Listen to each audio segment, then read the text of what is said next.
오늘 예배하는 우리 모든 성도님들에게 늘 가득하시기를 주님의 이름으로 다시 한번 축원합니다. 오늘은 예수님께서 십자가의 고난과 죽음을 통해 생명의 길을 열어주신 그 예루살렘에 입성하신 그런 주일로 지키는 종료주일입니다. 그래서 이 종료주일을 말할 때 고난주간을 여는 문이라고 이렇게 이야기를 하기도 합니다. 그래서 많은 교회들이 이 주간을 이 고난 주간을 기도회 하면서 또 금식을 하면서 예배를 드리면서 그렇게 지납니다. 우리 교회도 이번 주간에 새벽에 변화산 기도회로 모이면서 가상 7원의 말씀을 묵상하고 나눌 거고, 또 예수님께서 운명하신 성금요일에는 중랑 지방의 모든 교회들이 함께 모여서 성금요일 예배에 우리가 함께 드리게 됩니다.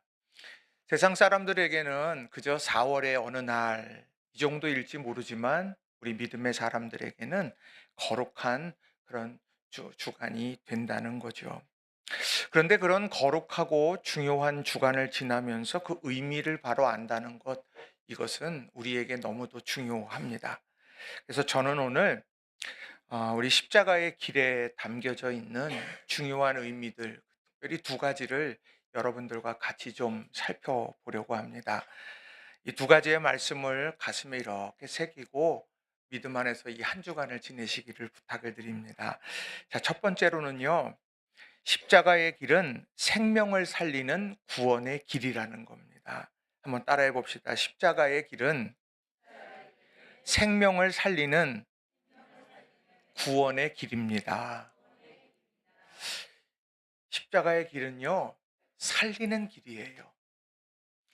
십자가의 길은 단절이 아니라 연결시키는 그런 아름다운 그런 길, 이게 십자가의 길이라는 겁니다. 요즘 많은 사람들에게 주목을 받는 분이 계십니다. 그는 김장하 선생님. 많은 분들이 그분에 대해서 이런저런 이야기들을 이야기합니다. 그는 한약업 기업가이면서 교육인이다, 이렇게 그의 프로필에 소개가 되어 있어요.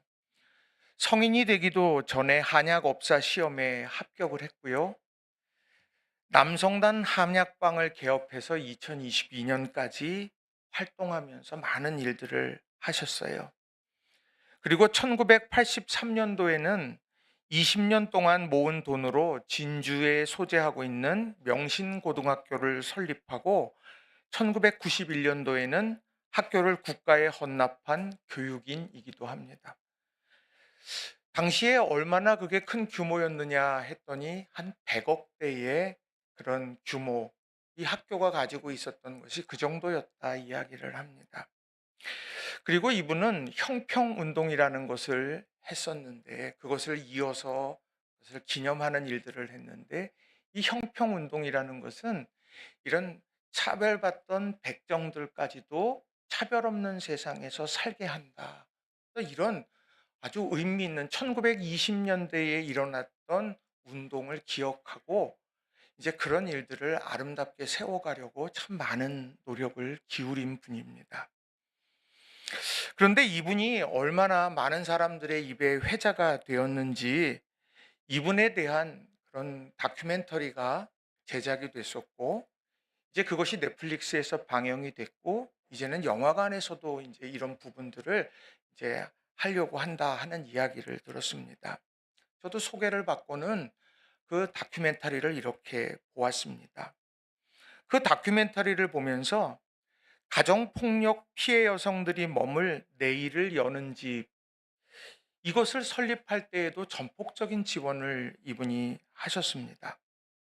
또 많은 인재들을 발굴하고 장학금을 지원해서 공부토록 했다고 해요.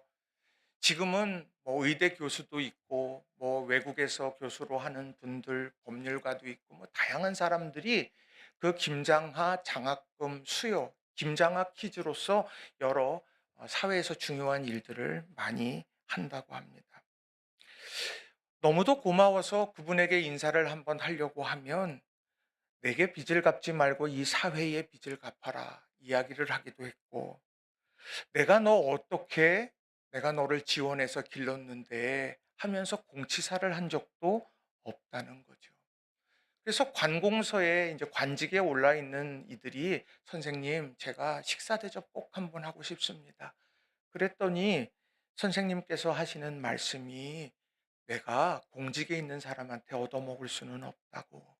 그러면서 국부사양했던 일화에 대한 것도 많이 소개가 됩니다.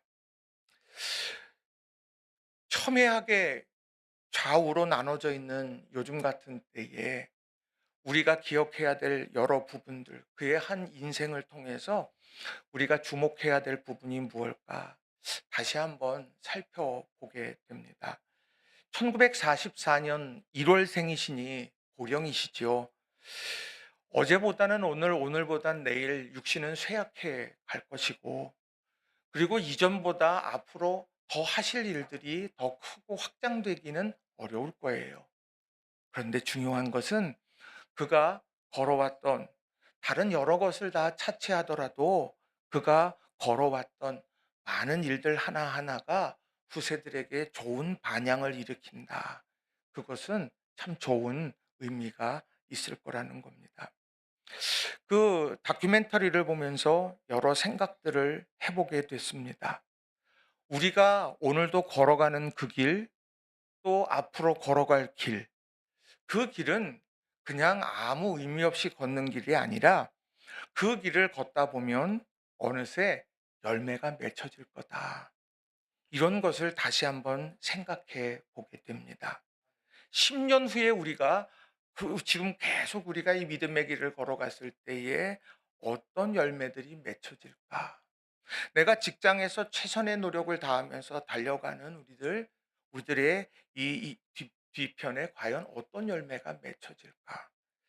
이것은 오늘 우리를 다시 한번 숙연하게, 또 오늘을 소중하게 여기는 계기가 된다는 거죠.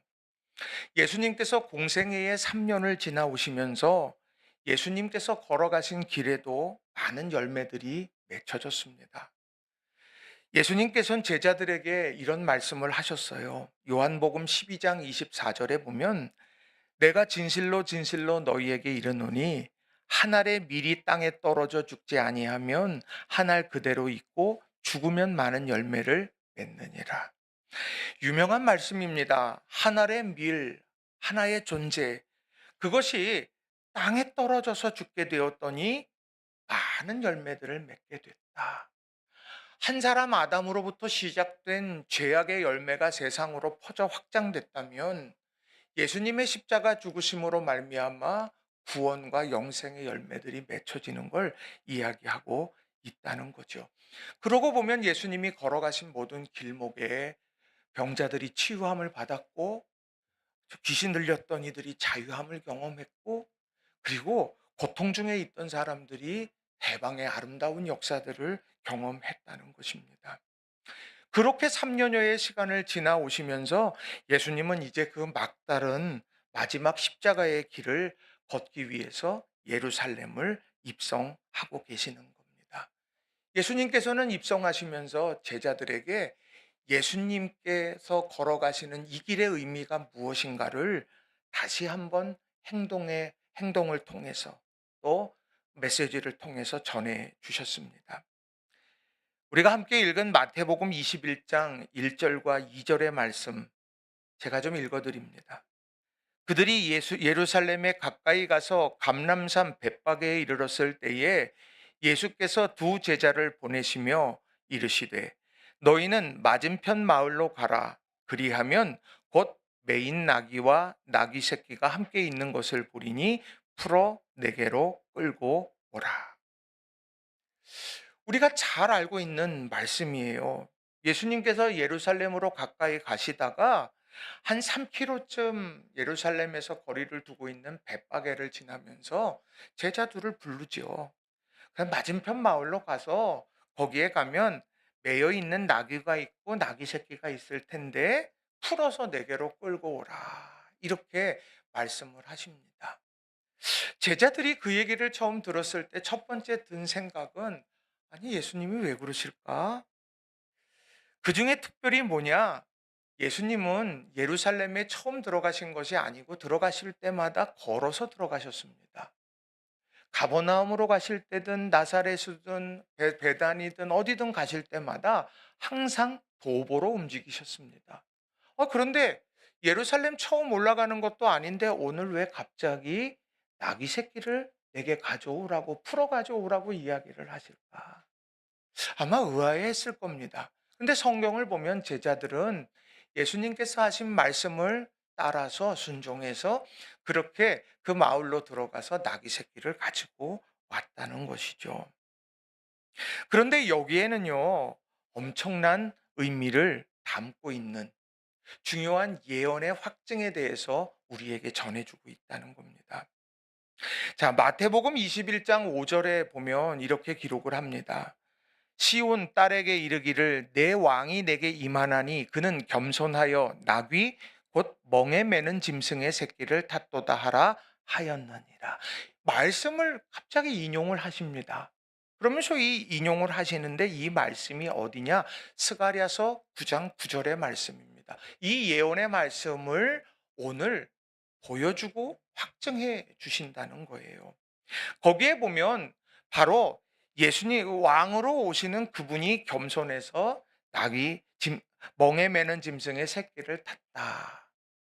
그 예언의 말씀이 성취되어지는 것이 오늘 이 사건이고 예수님은 그래서 나귀 새끼를 타고 이 성 예루살렘으로 들어간다는 겁니다. 그래서 우린 종료주일만 되면 정말 1년 동안 찾지 않던 나귀 새끼를 끊임없이 소환해 냅니다. 그래서 그때만 되면 얼마나 여기저기에서 강단에서 나귀 새끼에 대한 이야기들을 많이 하는지 몰라요. 또 동시에 나오는 건 뭡니까? 백마도 같이 나오잖아요. 정복자 왕, 힘 있는 왕, 백마 타고 오지 않고 나귀 타고 오셨다. 그런데 정말 우리가 주목해야 되는 건 왜 나귀를 타셨을까? 어떤 의미를 담고 있을까? 이거예요. 자, 스가랴서 9장 10절의 말씀을 보면 여기에 이렇게 그 의미를 분명하게 말합니다. 내가 에브라임의 병거와 예루살렘의 말을 끊겠고 전쟁하는 활도 끊으리니 그가 이방 사람에게 화평을 전할 것이요 그의 통치는 바다에서 바다까지 이르고 유브라데 강에서 땅끝까지 이르리라. 전쟁이 그친다고 말을 합니다. 근데 그 전쟁을 그치면서 이루어지는 그런 열매가 뭐냐? 화평이라고 하는 거예요. 그래서 예수님께서 화평의 사자가 되고 우리들에게도 화평의 메신저가 되라 끊임없이 말씀하시게 되는 것처럼 예수님은 오늘 스가랴서 9장 10절의 말씀처럼 또 9절의 말씀처럼 나귀를 타고 예루살렘에 들어가셔서 나는 왕으로 왔다는 것을 말씀해 주시면서 동시에 세상의 왕과는 다르다. 세상은 힘을 가지고 정복해 들어가려는지 모르지만 나는 화평을 이루기 위해서 십자가를 지러 오늘 나왔다. 오늘 그걸 분명하게 말씀해 주고 있다는 겁니다. 그런데 그러한 일들을 이루기 위해서 제자들에게 나귀 새끼를 끌고 오라고 이야기를 했는데 나귀 새끼를 타고서 그리고 예루살렘에 들어가고 계시는 예수님의 입장에서 한번 생각해 보면 어떻겠습니까? 예수님께서는 말씀을 이루기 위해서 나귀 새끼를 타고서 그리고 예루살렘으로 들어가고 있는데 화려한 도성이죠. 절기 때가 되면 얼마나 많은 사람들이 수백만이 모여서 거기에서 예배하는지 몰라요. 역사가들도 200만 이상의 사람들이 거기에 6월절 절기나 이런 절기가 되면 모였을 거라고 이야기를 합니다. 거기에 뭐 온갖 사람들이 다 있었을 텐데 또 그곳에 그 화려한 성에 나귀를 타고 들어가다니요. 그리고 그 예루살렘 성에는 대제사장도 있고 서기관도 있습니다. 그리고 예수님을 반대하는 바리새인들도 있습니다. 그들이 시기해서 예수님을 충동해서 죽이려고 지금 끊임없이 온갖 일들을 벌였습니다. 그 한복판으로 예수님은 들어가십니다. 왜 들어가실까요? 하나입니다. 화평을 위해서라고 하는 거예요. 예수님께서는 이 화평을 위해서, 구원을 위해서 오늘 예수님께서는 그렇게 들어가시는 것을 마지막에 제자들에게 분명하게 보여주셨어요. 그런데 이것은요, 어느 날 갑자기 뜬금없이 나온 것이 아니라 누가복음 4장에 예수님께서 공생애를 시작하실 때 이미 선언하셨습니다. 그 선언의 내용은 다른 것이 아니에요. 예수님께서 40일 동안 광야에서 금식하며 사역을 준비하실 때, 그리고 난 다음에 악한 사단이 세 가지의 시험을 합니다. 그 시험이 다 끝난 다음에 예수님은 나사렛으로 가셨습니다. 자신의 고향이에요. 자라난 곳입니다. 그곳으로 가셔서 평상시와 다름없이 안식일에 회당을 찾으셔서 말씀 앞에 섰더니 한 사람이 이사야 두루마리를 가지고 옵니다. 그랬더니 예수님께서 쫙 그것을 펼치신 다음에 사람들이 다 있는 데서 그 말씀을 읽으셨어요. 그 읽은 내용이 뭐냐? 누가복음 4장 18절, 19절에 이렇게 기록을 합니다.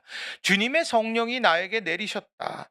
주께서 나에게 기름을 부으시어 가난한 이들에게 복음을 전하게 하셨다. 주께서 나를 보내시어 묶인 사람에게 해방을 알려주고 눈먼 사람들은 보게 하고 억눌린 사람들에게는 자유를 주며 주님의 은총의 해를 선포하게 하셨다.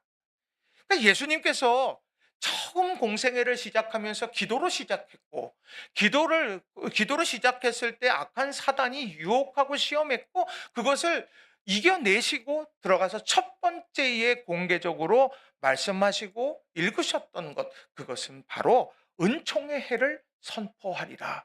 이 말씀, 이사야의 말씀을 오늘 삶으로 살아내려고 하셨던 겁니다. 묶인 사람에게 해방을 알려줘요.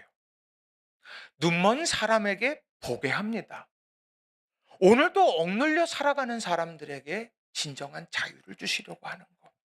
이걸 선포하신다. 이게 예수님께서 가졌던 공생애의 처음의 목표이자 예수님의 꿈이고 비전이었다.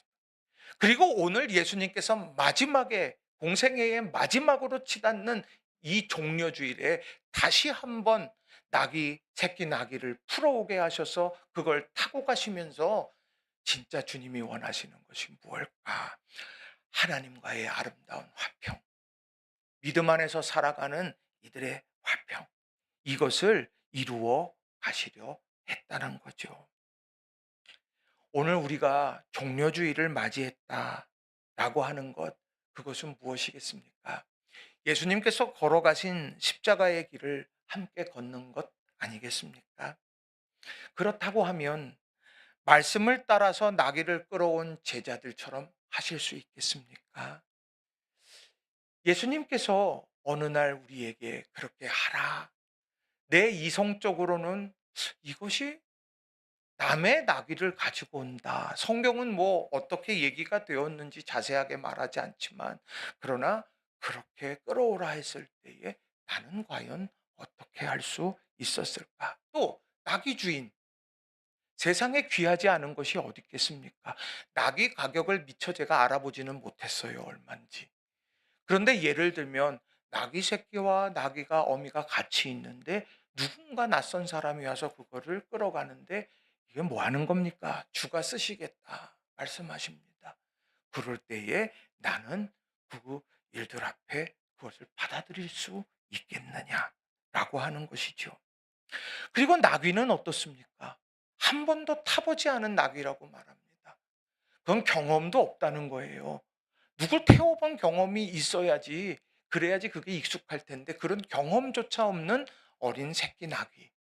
그 나귀 등에 타고 그 처음 가는 예루살렘 길, 환호성이 넘치는 그 길을 걸어가게 됐을 때 과연 나는 어떻게 할 수 있었을까? 이런 것을 돌아보게 됩니다. 그러나 중요한 것은 오늘 예수님께서 이 예루살렘의 길을 걸어가시는, 이 십자가의 길을 걸어가시는 그 이유는 다른 것이 아니라 은총의 해를 선포하시기 위해서 그 길, 대제사장과 서기관과 바리새인들이 오늘도 죽이려 하는 위험의 한복판으로 들어가셨던 거예요. 또 우리 주님께서는 무지에서 예수님의 뜻을 바로 알지 못하고 오늘 환호성을 치지만 일주일 후면 예수님을 못 박으라고 말할 그 사람들, 그 환호성 속으로, 그러나 배신하게 될 것을 알면서도 그 길로 걸어 들어가게 되더라는 나귀를 타고 들어가게 되더라는 거죠. 우리 사랑하는 성도님들, 오늘 내가 걷는 길이 주님을 따르는 십자가의 길인가? 오늘 이 아침에 우리가 돌아보았으면 좋겠습니다. 다른 것보다 제일 중요한 건 내가 걷는 길목에 아름다운 회복의 일들이 있는가? 나만 아는 세상 가운데 우리 곁에 있는 사람들이 오늘 예수님을 통해서 구원함의 역사들을 경험하고 있는가? 그리고 나는 오늘 이 길을 걸어가면서 예수님 때문에 모험하는 것은 있는가? 우리가 다시 한번 돌아보는 이 아침이 되기를 주님의 이름으로 간절히 축원합니다. 두 번째로는요. 십자가의 길은 알고도 걸은 순종의 길이라는 겁니다. 한번 따라해 봅시다. 십자가의 길은 알고도 걸은 순종의 길입니다. 여러분, 아는 것이 힘이다, 모르는 게 약이다. 여러분은 어떻습니까? 그게 참 모든 것을 피해갈 수 있는 중요한 말인 것 같아요. 아는 게 힘이야. 이럴 때도 있지만 모르는 게 약이야. 이렇게 하고서 그것을 외면하게 될 때도 있다는 거죠. 그런데 성경을 읽어가다 보면 알고도 걸어가기를 원하시는 하나님의 마음을 우리가 경험할 때가 있습니다. 성경을 읽어가면서 참 대단한 사람이 있다 그러면 저는 모세를 생각해 봐요. 자, 이 사람은요, 애굽에서 태어났습니다. 그리고 바로의 공주의 아들이 됐고요. 그리고 성장을 애굽의 왕궁에서 했습니다. 그러니 애굽에 대해서는 너무도 정통한 사람이에요. 모르는 게 없어요. 얼마나 바로의 힘이 큰지, 얼마나 그 나라가 강성한지, 못할 게 없구나. 모든 걸 다 알 수 있는 사람입니다. 그런데 그가 살인자가 되어져서 도망자의 신세가 되어 미디안으로 도망쳤습니다. 그리고 그곳에서 살아갔어요. 거기에서 이제 아내를 맞이했고 아이를 낳고 그러면서 이제 양을 치면서 그렇게 살아갔습니다.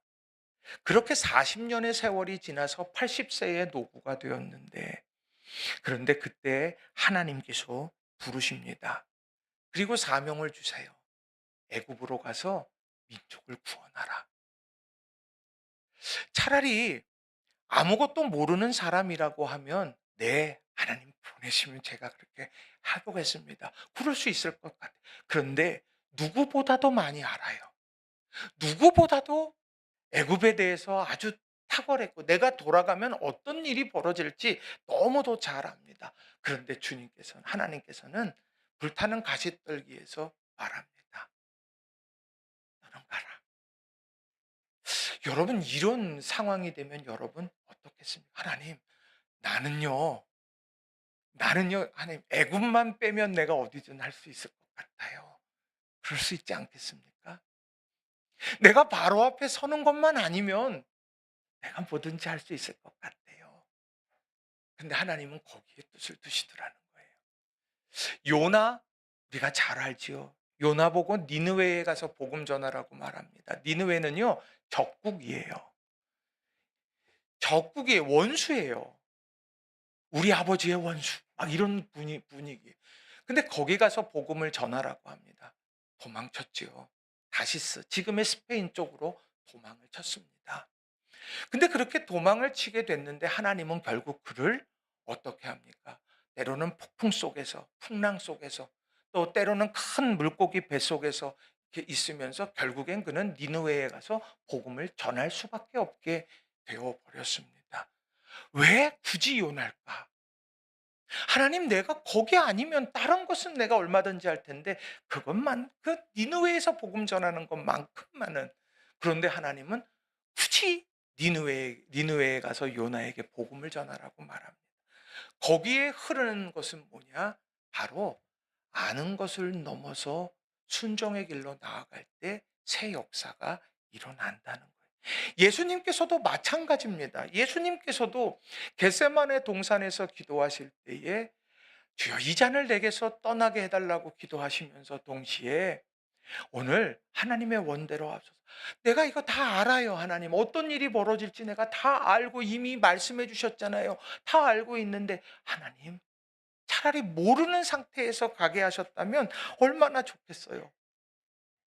그런데 예수님, 하나님께서는 그 아는 것을 넘어 십자가의 길을 걸으라 말씀하신다는 겁니다. 예수님이 어떻게 알고 계셨느냐? 성경에 보면 마태복음 16장 말씀을 보면 그 16장 21절의 말씀을 보면 이렇게 기록을 합니다. 16장 21절에 이때로부터 예수 그리스도께서 자기가 예루살렘에 올라가 장로들과 대제사장들과 서기관들에게 많은 고난을 받고 죽임을 당하고 제3일에 살아나야 할 것을 제자들에게 비로소 나타내시니. 그러니까 예수님은 그 다 알고 계셨고 제자들에게도 말을 했습니다. 그럼에도 불구하고 그 길을 걸어갔다는 겁니다. 예수님은 우리들에게 나를 따르라 이렇게 말씀하셨죠. 예수님을 따르라. 예수님은 바로 그 아는 것을 넘어 순종하는 십자가의 길을 걸어가셨다는 거예요. 오늘 우리에게 그 길을 따르라고 말한다는 것은 뭐겠습니까? 말씀대로 살아간다. 그렇게 됐을 때 때로는 힘겨움이 있어요. 말씀대로 살아간다. 때로는 손해볼 때도 있어요. 그렇지만 주님께서 걸어가신 길이기에 오늘 우리는 그 길을 걷는 거예요. 오늘 교회학교 예배를 드리면서 오늘 바울의 제1차 전도 여정에 대해서 아이들과 함께 말씀을 나눴습니다. 거기에 있는 아이들이 누구냐? 라온이, 지호, 그리고 나은이, 그리고 규범이 그렇게 다 이렇게 해서 같이 했어요. 그래서 거기에서 뭐냐?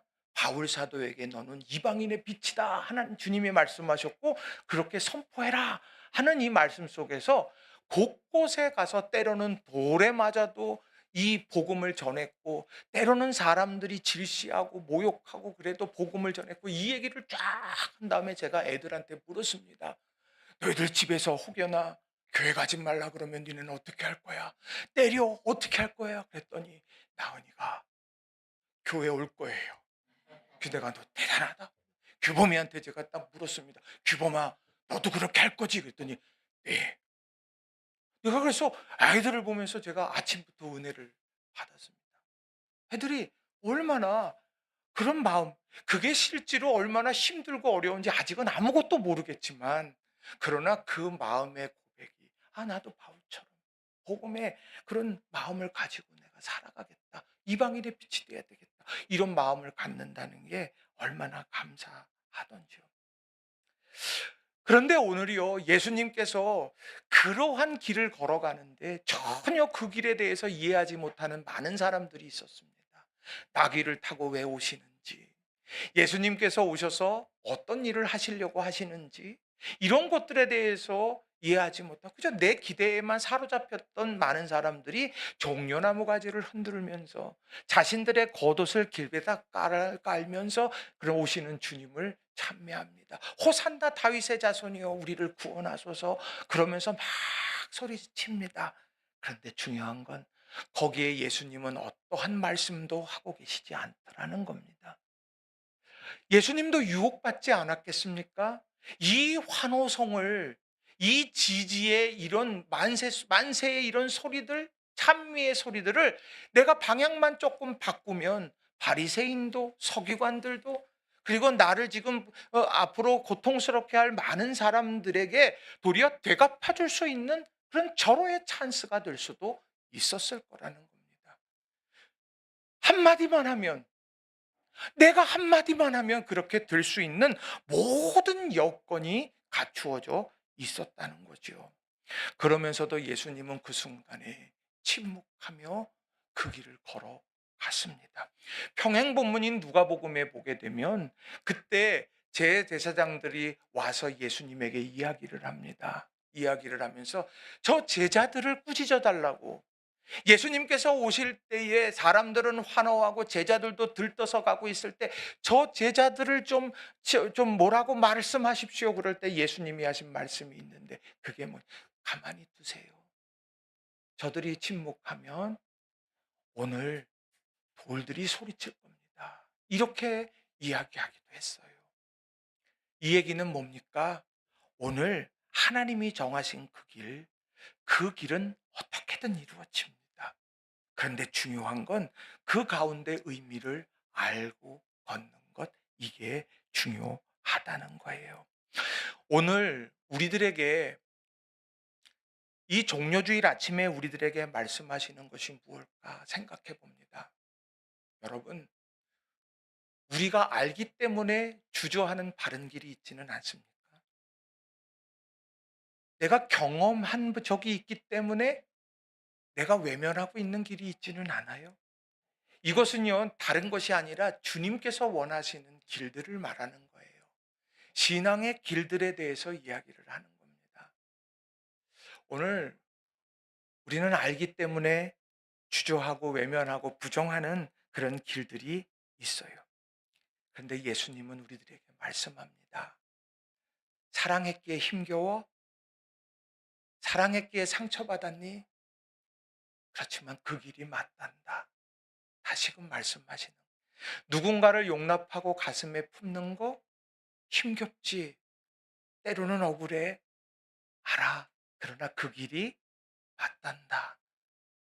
내가 그 길을 걸었고 오늘 우리도 그 길을 걸어가야 돼. 이렇게 말씀하신다는 거예요. 이 종려주일로부터 시작해서 고난주간으로 쭉 이제 시작되어져서 쭉 가게 될 때 여러분 어떤 마음의 다짐을 하겠습니까? 하나는 여러분 내가 이 한 주간 동안에 용서해야 될 사람들을 용서해 보면 어떻겠습니까? 쉽지 않겠죠. 그러나 주님이 그러셨듯이 우리도 기도하면서 주님 용서의 마음을 우리에게 주세요. 그리고 하나님, 내가 내 삶의 모든 것이 하나님으로부터 시작되고 이루어진다는 것을 알지만 내가 하나님 앞에 내 삶을 맡기는 건 너무나 불안했어요. 그렇지만 내가 이 한 주간 하나님 앞에 내 가는 걸음을 맡기고 기도해 보겠습니다. 기도하면서 또 나아가는 저와 여러분이 다 되시기를 주님의 이름으로 간절히 축원합니다. 오늘 제자들이 낙이 풀러 가잖아요. 낙이 풀러 갈 때 그들의 마음이 어떻겠습니까? 저 같으면 그래요. 얘기가 됐나요? 주인하고 얘기가 됐나요? 아니요, 안 됐어요. 아무 얘기도 안 하세요. 근데 그렇게 갔더니 정말로 나귀가 있었고, 그렇게 갔더니 주가 쓰시겠다 이렇게 말씀했더니 그 주인이 그걸 내어놓았고, 그걸 가지고 예수님이 타고 예루살렘에 입성하셨다. 이거는 알지만 내 이해의 벽을 뛰어넘고 행하지 않으면 맛보지 못할 기쁨이 된다는 거예요. 여러분, 이번 한 주간 그런 아름다운 은혜가 여러분의 모두에게 가득하시기를 주님의 이름으로 축원합니다. 말씀을 정리합니다. 길은 목적지가 아닙니다. 길은 과정이에요. 그 길을 완주해야 목적지에 갑니다. 존 웨슬리는 우리의 신앙의 여정을 하늘 가는 길이라고 표현을 합니다. 그 하늘 가는 길, 하나님께로 가는 거야, 세상에서. 그런데 그 하늘 가는 길의 동반자가 바로 성도들입니다. 곁에 있는 성도들. 그래서 같이 위로하고 사랑하고 교제하며 그렇게 살아가는 거예요. 그리고 하늘 가는 길에 대해서 배우는 게 성경 공부고요. 하늘 가는 길에 대해서 전하는 게 전도예요. 또 하늘 가는 길에서 경험한 하나님을 노래하고 예배하는 것, 그게 우리가 드리는 예배라는 겁니다. 여러분, 이런 의미를 여러분 다시 한번 마음에 새기면서 여러분 우리 성도들 한 분 한 분 이 한 주간 서로 돌아보시고 또 우리가 함께 카톡도 나누시지만 음성도 듣고 어떻게 지내 안부도 묻고 이렇게 하면서 믿음 안에서 다시 한번 우리 신앙의 공동체를 든든하게 세워가는 그런 한 주간이 되기를 바랍니다. 그것이 주님께서 앞서 걸어가신 십자가의 길에 동참한 거예요. 구원의 기쁨이 있는 십자가의 길, 알고도 걸은 순종의 길, 그리고 한 알의 밀알이 심겨 죽어 많은 열매를 맺는 신비를 고백하게 하는 길. 이게 바로 십자가의 길임을 다시 한번 기억하면서 믿음 안에서 오늘을 사는 우리 모두가 다 되시길 주님의 이름으로 다시 한번 축원합니다. 이 시간 우리 말씀을 의지해서 같이 기도했으면 좋겠습니다. 하나님, 내가 열심히 길을 걸어가는데